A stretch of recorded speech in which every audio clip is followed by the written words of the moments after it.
After the grammar, we had a lesson in writing. Grammar के बाद हमने एक लेसन लिया राइटिंग में. That day, M. Hummel had new copies for us. M. Hummel उस दिन new copies नए कॉपी मतलब काफी रख रहे थे. Written in a beautiful round hand, France, Alsace, France. उसमें क्या लिखा था? France, Alsace, France, Alsace. They looked like little flag floating everywhere in the schoolroom. और ये दिखने में ऐसा लग रहा था छोटे छोटे फ्लैग हैं और पूरे क्लासरूम में उड़ रहे हैं. Hung from rod और रोड में बंधा हुआ है. At the top of our desk, हमारे डेस्क के टॉप पर ऊपर साइड में. You ought to have seen how everyone set to work. आज देखोगे कि लोग किस तरह काम कर रहे हैं. And how quiet it was. और कितनी शांति थी, कितना शांत था. The only sound was the scratching of the pens over the paper. सिर्फ एक ही साउंड था, एक ही आवाज थी. वो क्या थी? वो कलम से जब पेपर में लिख रहे थे, स्क्रैचिंग साउंड कैच कैच करके जो आ रहा था वही साउंड था और कुछ नहीं था. Once some beetles flew in. कुछ beetles flew आए थे, but nobody paid any attention to them. और किसी ने उनकी तरफ देखा भी नहीं. Not even the littlest ones. Even जो सबसे छोटा बच्चा है उसने भी नहीं देखा. Who worked right on tracing their fish hooks. जो fish hook को ट्रेस करने में काम करता है. As if that was French too. वो इसे काम कर रहा था जैसे वो भी एक फ्रेंच है. On the roof, the pigeon cooed very low. छत पर कबूतर ने बहुत ही धीमे आवाज़ से कू किया, मतलब उसने आवाज़ लगाई. And I thought to myself, और मैं खुद से सोचने लगा, will they make them sing in German, even the pigeon? क्या वो लोग pigeon को भी जर्मन गाने के लिए मजबूर कर देंगे. Pigeon मतलब कबूतर. Whenever I looked up from my writing, I saw. जब भी मैंने ऊपर देखा तो मैंने देखा M. Hummel sitting motionless in his chair and gazing first at one thing. जब भी मैंने देखा M. Hummel को देखा वो मोशनलेस बैठे हुए हैं अपने चेयर पे और एक चीज़ों पे देख रहे हैं. then at another, फिर दूसरी चीज़ों की तरफ देख रहे हैं.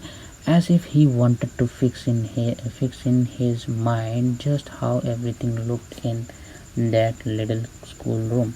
ऐसा लग रहा था कि वो ये सब पिक्चर जो है अपने दिमाग में फिक्स करना चाहते हैं, कैसे ये छोटा सा स्कूल रूम दिखता है, fancy. For 40 years he had been there in the same place. 40 साल से वो एक ही जगह थे. with his garden outside the window. अपनी खिड़की के बाहर जो गार्डन है उसके साथ. and his class in front of him. और अपने क्लास उनके सामने. just like that. इसी तरह और कुछ नहीं था.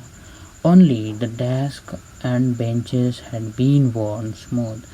बस सिर्फ ये हुआ कि डेस्क एंड बेंच जो है वो थोड़ा स्मूथ हो गया घिस घिस के. The walnut trees in the garden were taller. और walnut tree जो है वो और लंबा हो गया. and the hopvine that he had planted himself twined about the windows to the roof. और hopvine ये जो लता वगैरह कुछ उन्होंने खुद प्लांट किया था वो विंडो रूफ से डबल हो गया है. How it must have broken his heart to leave it all.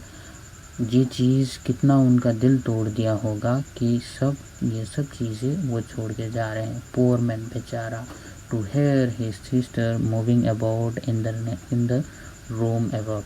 वो ऊपर के रूम में उनके सिस्टर जो जाने की तैयारी कर रहे हैं, ये चीज़ कितना उनका दिल को तोड़ा होगा. packing their trunks. उनका ट्रंक उनका सामान जो वो तैयार कर रहे हैं. for they must leave the country next day. क्योंकि वो दूसरे ही दिन इस कंट्री को छोड़ने वाले हैं.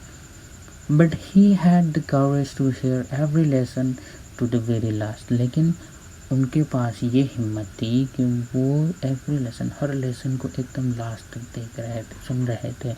after the writing we had lesson in history, writing के बाद हमारा एक पार्ट था हिस्ट्री में। And then the babies chanted their ba be B बो पू, फिर वो जो बच्चे थे चांट करना शुरू कर दिया बा बे बी बो बू अल्फ़ाबेट्स को।